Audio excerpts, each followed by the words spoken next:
Okay, before watching the rest of this video, I want you to try and write the method length. It's a non-static method inside of the list class, and it's going to return an int. And you're like, we already have an instance variable named mySize. Isn't that the same thing? Yeah.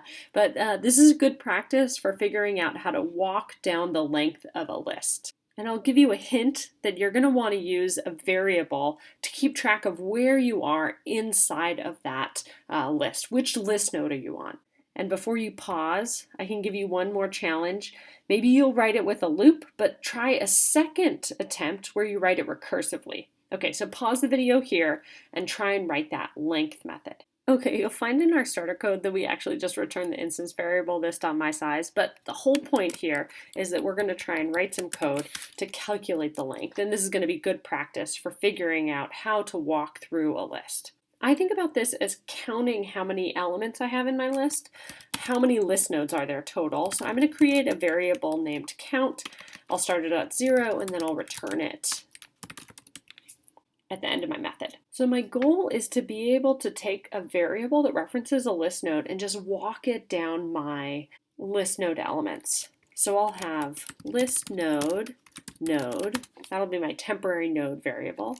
And I'll start it as whatever my head is. Now remember, my head could be null. And then to walk it down the list, I can say node gets node.myNext. If we had a bunch of those, let's look at what that would look like with our little pieces of paper. Okay, so here's a sample list. I'm inside the method length, and so I have the access to the variable this, which references my list, and it references 3 list nodes, so I have the list A, B, C. Now let's look at what the code that we've written so far. We know for sure this does not calculate length. Okay, let's look at that line, ListNode node gets this.myHead. So we're going to create a variable named node, and that variable is going to reference the exact same thing as this.myHead does. So it gets a copy of whatever in that variable. So that for us means that node is going to reference that first list node because it gets a copy of whatever this.myHead is. So those two variables are equivalent. Okay, cool. My next line said node gets node.myNext. So we always start on the right-hand side. Let's figure out what node.myNext is. Node.myNext. Okay, that's that variable. And node is going to get reset so that it gets a copy of whatever's in there. And what that does is that will move node down to the next list node because it got a copy of what was ever in there. And these two variables now are equivalent. Okay, now we'll do the second copy of that line. So it says node gets node.myNext. So we start on the right-hand side, node.myNext, node.myNext. Node gets a copy of that, so node will walk one more down. Those two variables are equivalent. Okay, and last I've got a third copy of that line. So it says node gets node.myNext. Okay, so node.myNext, here I can see it's null. And so node will get set to null. So by the time that node becomes null, I've walked through each of the elements in my list. Let's consider the scenario where we actually didn't have any list nodes. Okay, so here I have no list nodes. I have a list and its size is 0 and its myHead is null.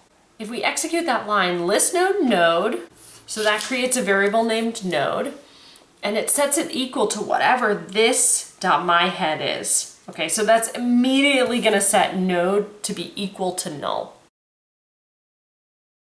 So immediately node will be equal to null. Let's use what we've learned here to go back to writing the length code. Okay, I'm going to delete the stuff that we threw in there, and we've just got that line ListNode node gets this.myHead. And we know that there were 2 scenarios. One scenario, this.myHead was already null, and so node was going to be null right away. And in that case, actually, we don't want to change count at all. In the scenario where node is not null, we do want to walk through the list like we did before. So while node does not equal null, okay, what should I do in here? So while the node is not equal to null, I want to update my count, and I want to walk my variable node down my list. So we saw that before. That was node gets node.myNext. Like we saw in the 3-element list, eventually node will get set to null, It'll come back and it'll say, is node not equal to null? It is equal to null, and so it'll come to that last line and return count. And what we've got here is a super common pattern that we're going to use of walking down the elements in a list. And it all relies on how do we know when to stop, and then how do we update that variable that's walking down. And now I've got a version of the code we just wrote using that while loop on the bottom here. And what this slide shows, and you might have to pause it to look at it, is actually for any while loop, we can translate it into a for loop. So here's my initialization, which I had down below. Here's my predicate, same predicate I used for my while loop. And then one of the update steps is setting node equal to, or node gets node.myNext. So instead of something like I++, that's our update. And then every time it runs through the loop, it adds 1 to count. Okay, we've got one more version to look at. I want to look at how do we write this recursively. And we have to think back about how lists in Racket and list nodes are different, right? Racket didn't have that distinction between a list and a list node. So we could, if we focus on just list nodes, those are more similar to the elements that we saw in Racket lists. I think we can replicate this code. For reference, I'll add the Racket code here.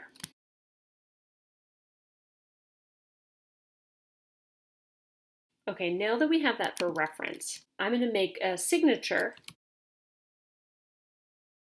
And it's going to be different than we saw before because here I'm going to have it take in a list node. And remember here, we're actually just having it take in a reference to a list node.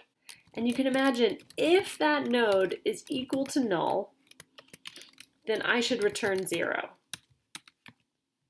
Else, I'm going to return 1 plus whatever length of my node dot my next is. So imagine we passed in that first node that referenced the A. It wouldn't be null, so we would return 1 plus the length of node dot my next. So that part is sort of walking down it. But for someone to actually call this, they would want to call it on a list. So we need to give them something equivalent. So here we'll call it recursive length. And that still will take in no arguments. And all we'll do is we'll call length and pass it this.myHead. And we'll return whatever it returns. Our code as written will work, but I just want to talk you through a few things. One, this internal one that actually does the recursive call, we want to make that private. And the reason we want to make that private is we don't want anyone outside of the code to be able to call it. So here our function recursive length, or our method recursive length, called our length method that took in a list node, and it would recursively call itself. And actually that's super similar. That recursive part is just like we saw in Racket. There's one more thing here that's actually a little bit weird. Remember when we call methods, we always call them on an object, and so technically this is called on this. So all those calls to length are this.length. But actually we're not in the body of our method using the this, we're just using whatever argument someone passed in.